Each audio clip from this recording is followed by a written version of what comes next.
Muffin Talk.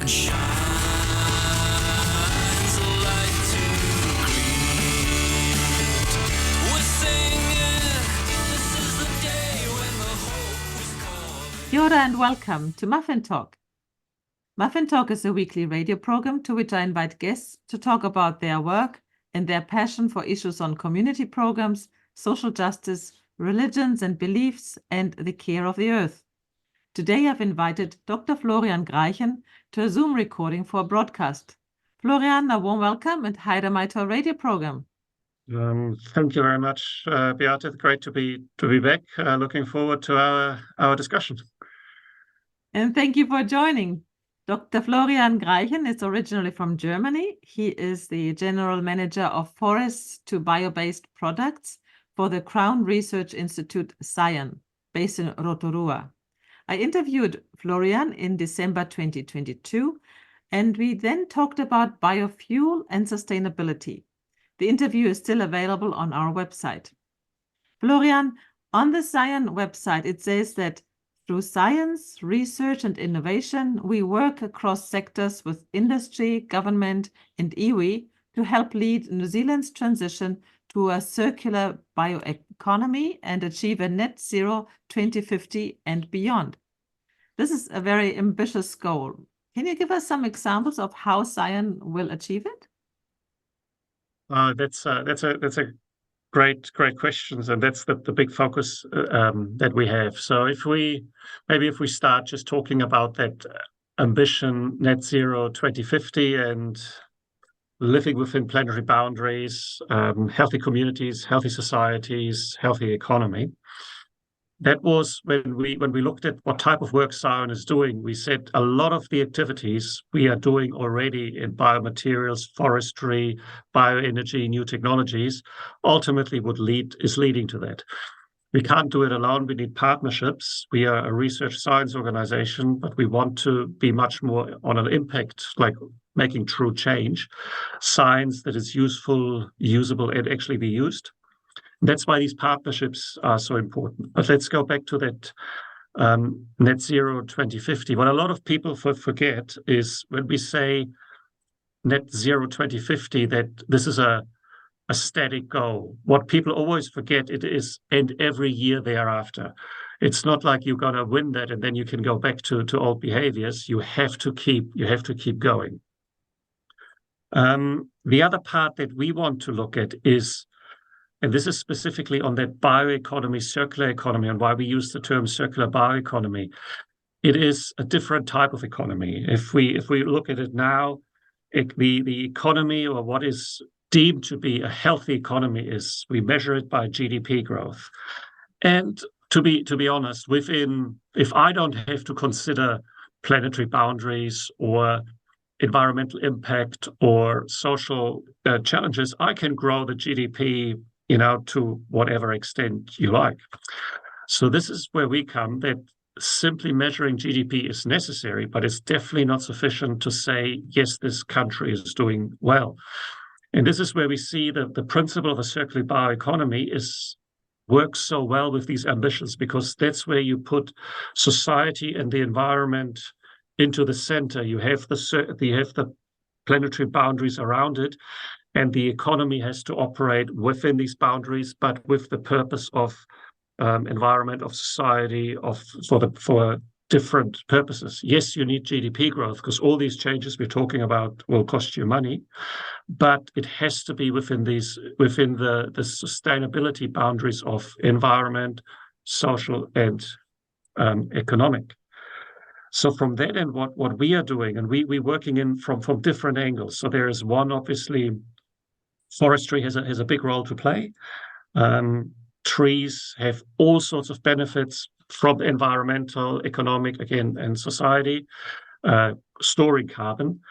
But also our primary industry can be much more. There are then the opportunities that we can make a lot of the products, the energy that we use at the moment from fossil fuel or from crude oil can be made much better, much smarter with bio-based materials, reusable, recyclable materials, and it actually can be made in New Zealand. So there is that opportunity for us as a country. We are great in growing trees, the biomass, but we can also be great at making much higher value products. So that speaks to the economic benefit, where technology, science is actually unlocking an opportunity for New Zealand that is both good for the planet, but also good for the country and good for society, good for environment, but also good for the economy.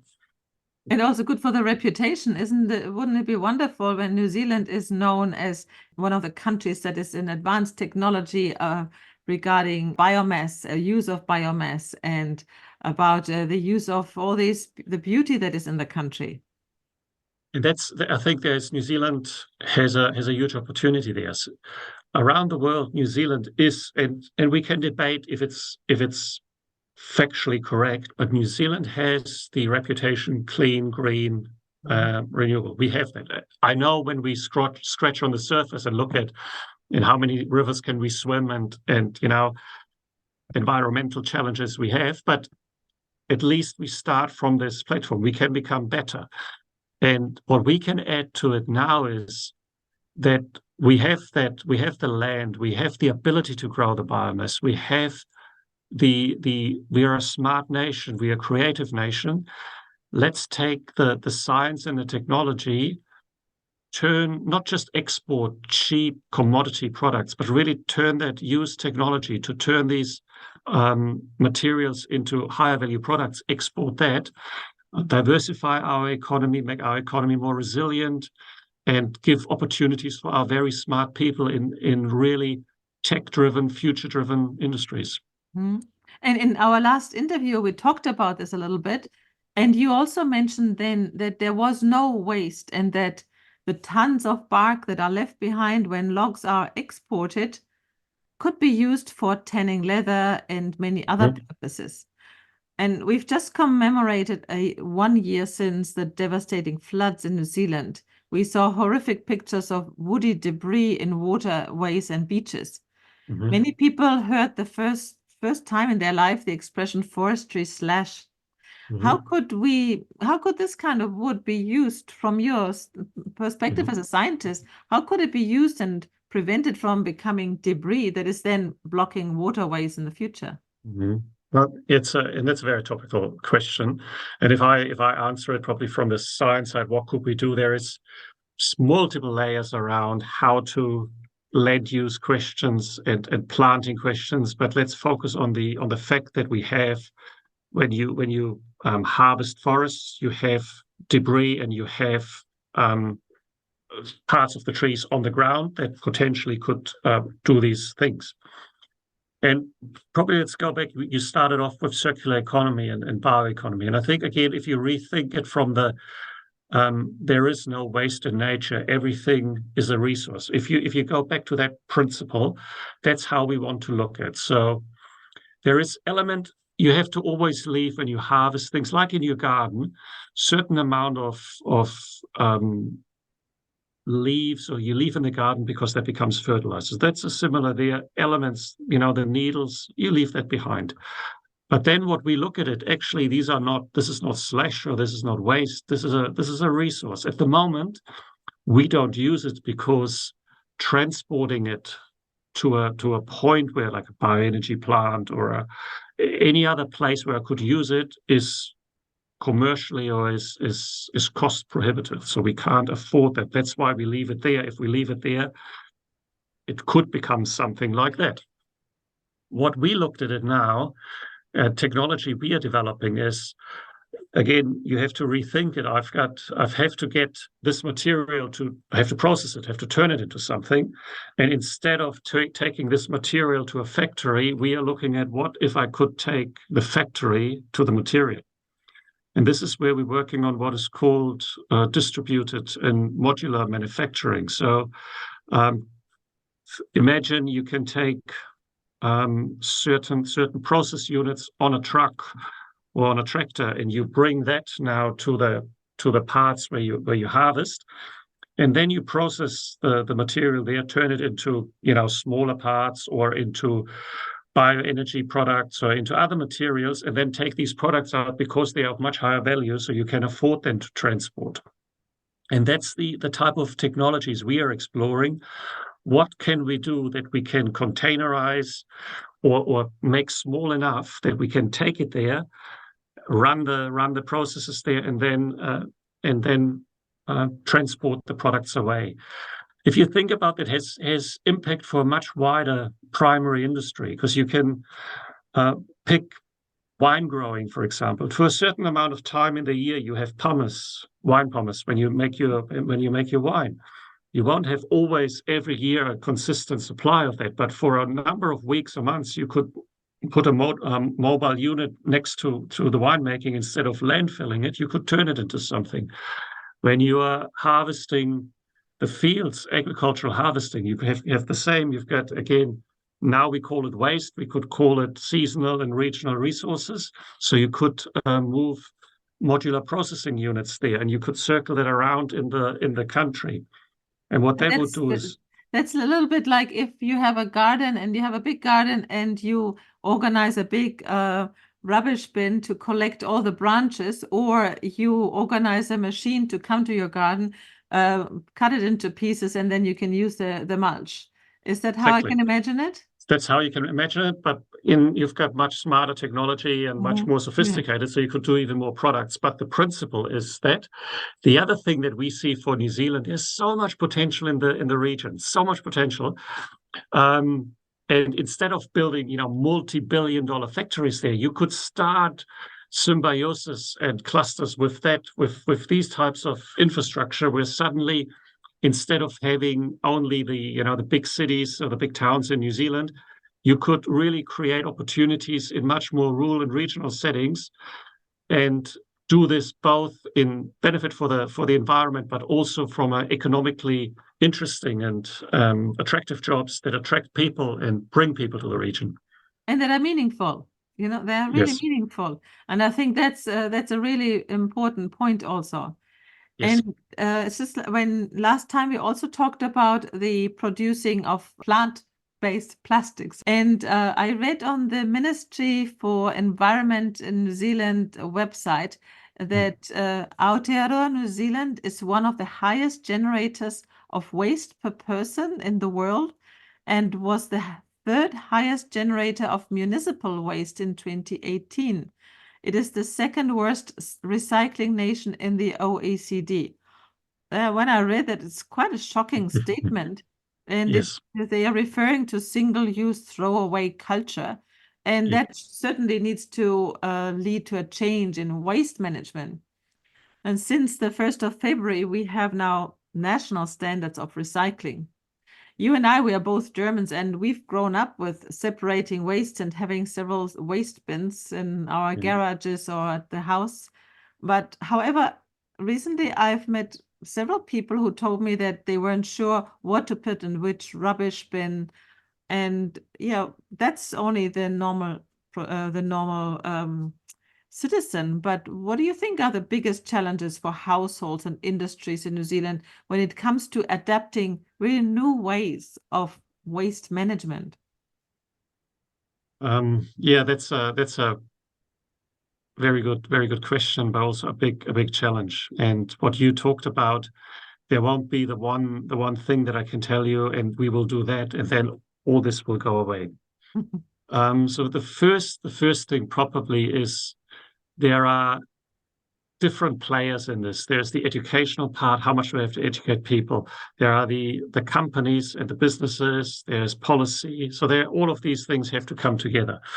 But then there also is that understanding of a waste hierarchy, basically, where it doesn't start with recycling. So recycling is kind of one of the very, very low tiers that many things have to come before.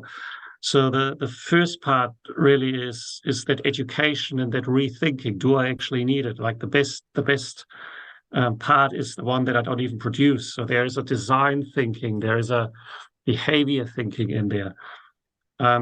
Then there is different culture from, I don't have to own everything. I can, there's a sharing element thing, instead of everyone has their own, can we share elements? Then there's a reuse part. There's an avoidance part, there's a repair part. So there's all these steps before we come to that recycling, and maybe then even later incineration, waste, landfilling, whatever you want to look at it. So there is that part. The other thing then is recycling in a country like New Zealand. If you compare Germany with New Zealand, Germany has 80 million people. So I can run a completely different economy, different technologies around recycling. So saying that, yes, Europe is doing that, let's do the same in New Zealand, very difficult, because as a country, we are long, we are, different population density, much harder. So this is, again, where science, technology, innovation has to come in, and we have to look at what is the world doing, and therefore what should work for New Zealand. So we can't just, simply apply that works there. We use the same technology here. So this is, again, where we have to rethink plastics. Is it reusable? Should it be recyclable? What should we recycle? At the moment, we can't recycle everything. But then also looking at where are opportunities for compostable plastics, biodegradable plastics, and the like. So this is where we need to target a goal, but the risk is that I will only promote reuse, I will only promote recycle, I will only promote, and it won't work that way. So this is where companies, where the government, and where the public have to work together.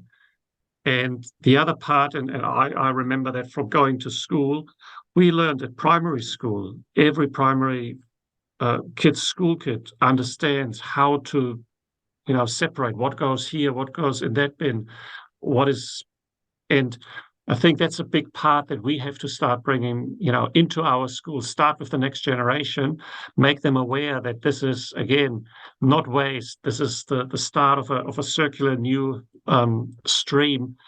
And unless you do that, you really always push against a very big obstacle there. The other thing I see it with my kids now.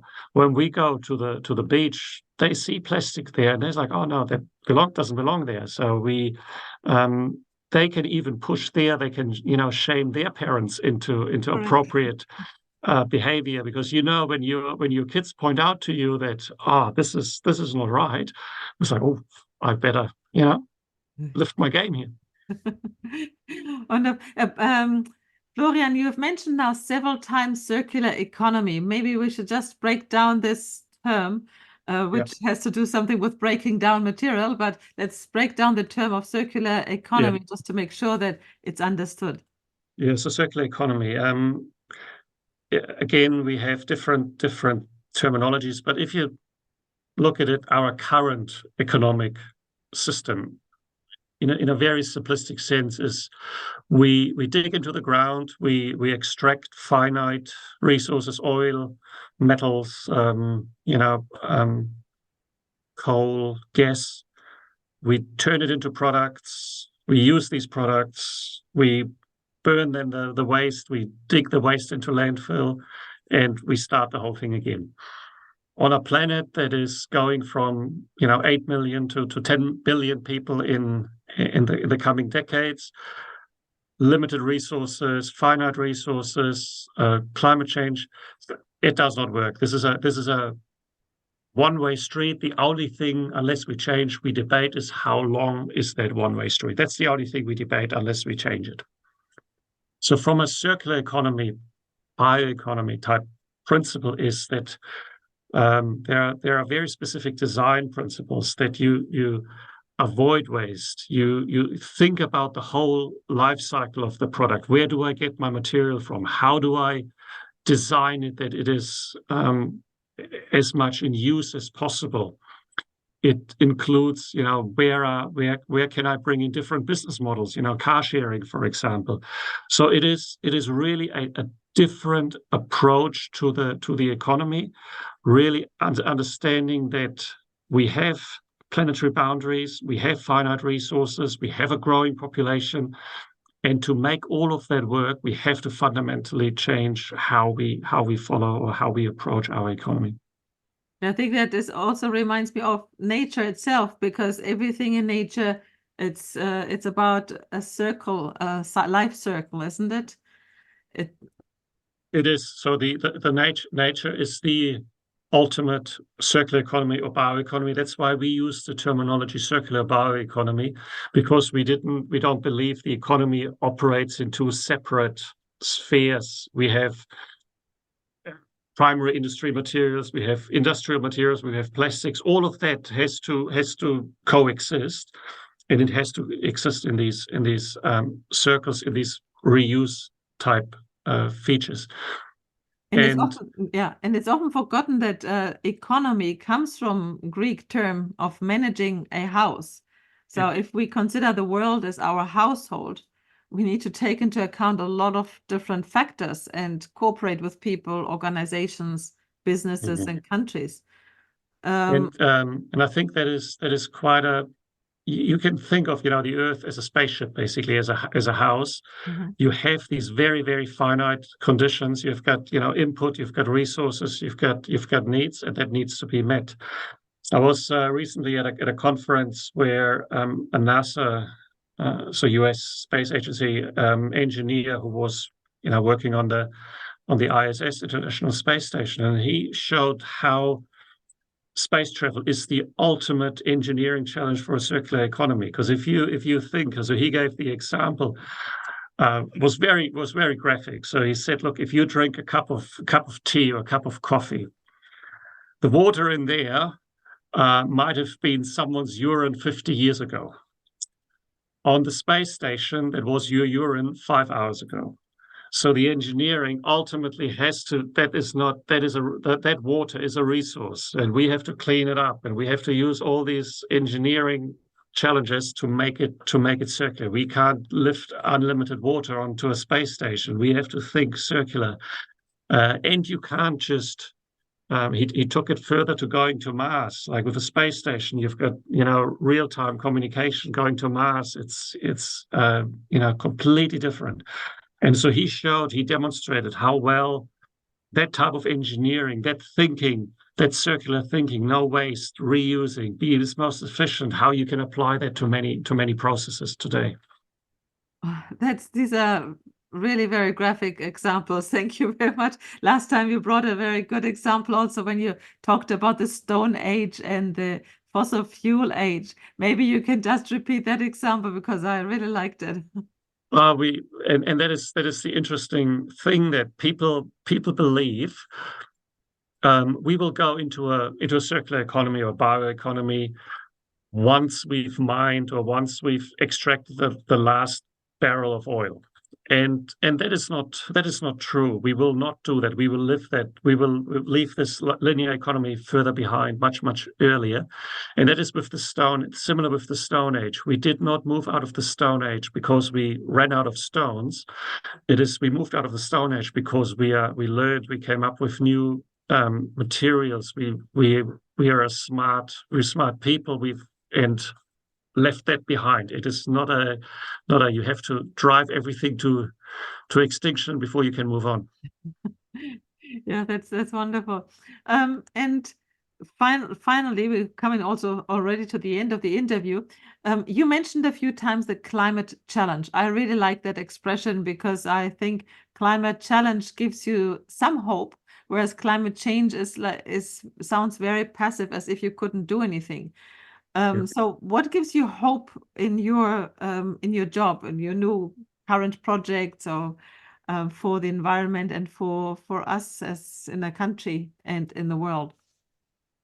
And I think I would probably say to that it's three. I would use three terms or three things I'm working on in my in my current role. So you have that climate change, climate challenge, but I also would say climate opportunity. And we know what Scion does. How can we plant different trees? How can we plant different species? All the benefits, the right tree in the right place for the right purpose. Might be biodiversity, might be carbon capture, might be soil erosion control. So I think on that, it's great to see colleagues of mine, what they do there. Really exciting to look at that mosaic of landscapes, mosaic of new trees, new materials. So that's really exciting. bringing in that indigenous lens, Maori lens into that. Fantastic. The climate challenge, and I think that challenge and opportunity, that is the part where I believe that we need to look at it as a challenge, and it is the biggest challenge of this generation. I agree with that.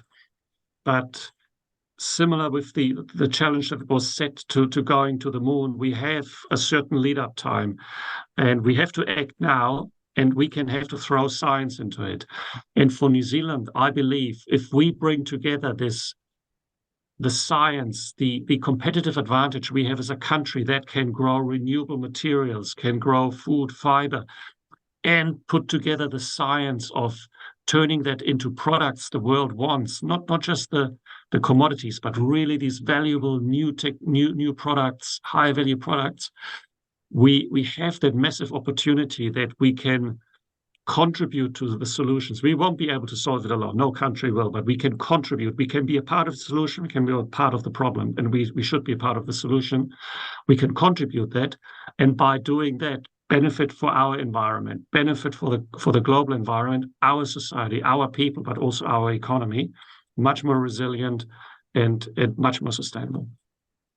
This is really, really great, because I think that sometimes when you hear about climate change, it's very frustrating, and then people might give up. But to have that motivation that there is something that you can do, and everybody has different means, different ways of contributing. As you say, we are a big community in the world, so if everybody contributes in a positive way, that would be a great start.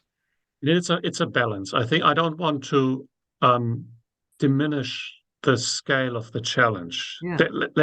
We have to act. But I don't want to take that away. But at the same time, I think by just pointing to issues and just saying, this is bad and this is bad, and yes, necessary to be realistic, but you have to be able to tell stories of there is so much good stuff happening. Is it enough? No, it's not. But then the question is, what can you do? What can you do more? What can you do? What can you contribute? And it is the same discussion we have when people start talking about, China has a third of the carbon emissions. India has a third of the carbon emissions. New Zealand has, I don't know, 0.0%. And for me, it is, yes, that's true. But if every country of the size of New Zealand would think like that together is more than China. So it is, again, the everyone has to do their part. And that's why this is so important. And the best way, I believe, to motivate what we see with our partners is you can't beat a success story. You can write reports as much as you want. You need to show real change that has been made. How big or small doesn't matter, but examples, storytelling, so important. Wonderful. Yes, we have to continue storytelling, and you share some stories of what you have developed, and maybe other people also share stories. I know that some groups have been really active in different ways in preventing waste, or in just reducing waste, or if they can afford it, to purchase products that are wrapped in an environment-friendly way. Yes. Thank you very much, Florian. Thank you very much. Really, really interesting again to listen to you. Please check out our website at www.studyjoy.nz. Kia kaha and keep safe. Thank you, Florian. Thank you very much. Pleasure.